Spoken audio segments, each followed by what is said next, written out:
Monsieur Rémy Pointreau pour 2 minutes 30.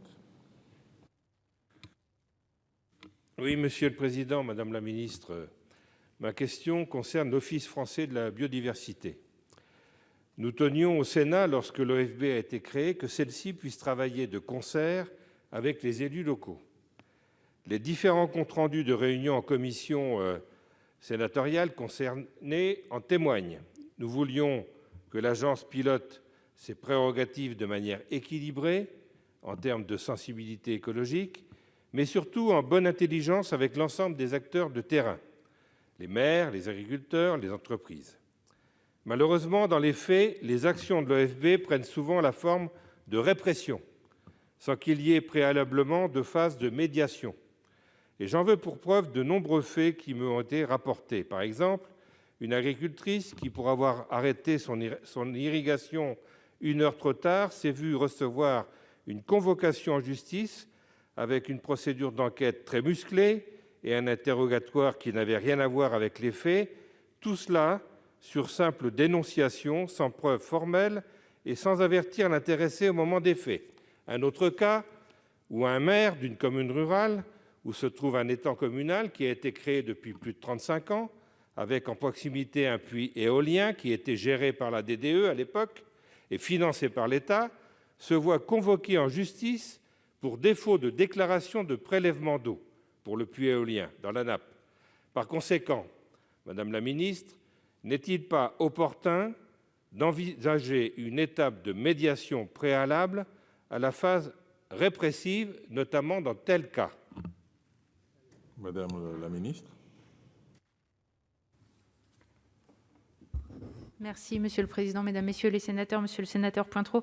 Sur ces relations entre les agents de l'Office français de la biodiversité et les élus locaux, des agents qui, en tant que ministre de tutelle, vous l'imaginez bien, je sais le dévouement, l'implication et tout ce travail également de médiation qui est nécessaire au quotidien dans des situations parfois extrêmement tendues sur le terrain. Et effectivement, nous ne devons pas laisser s'installer des incompréhensions ou des tensions qui seraient préjudiciables à des accords et des équilibres qui doivent se trouver en soutien aux élus locaux. Avec donc des missions pour l'OFB qui contribuent à la surveillance, la préservation et la gestion et la restauration de la biodiversité, ainsi qu'à la gestion équilibrée et durable de l'eau, avec ces missions de connaissance, de recherche, de mobilisation de la société, mais aussi, vous l'avez dit, de police, et cette mobilisation de l'OFB qui interagit fortement avec les acteurs du territoire, elle se révèle en conseil, en financement, en animation même d'actions sur les territoires. La mission de police, elle prend différentes formes, avec, à la demande des services déconcentrés de l'État, une contribution à l'instruction, à l'élaboration des prescriptions pour prendre en compte l'eau et la biodiversité en amont des projets. Elle intervient également en contrôle administratif sous l'autorité des préfets, dans le cadre de plans de contrôle qui sont établis par les MISEN. Et dans ce cadre, l'OFB peut effectuer un constat de situation et les éventuelles suites à donner en cas de non-conformité constatée relèvent des services de l'État.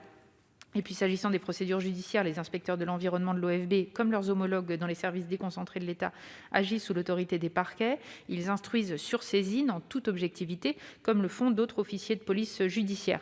Les agents sont dans ce cadre formés aux règles et au respect des règles évidentes de déontologie et du principe d'une instruction à charge et à décharge.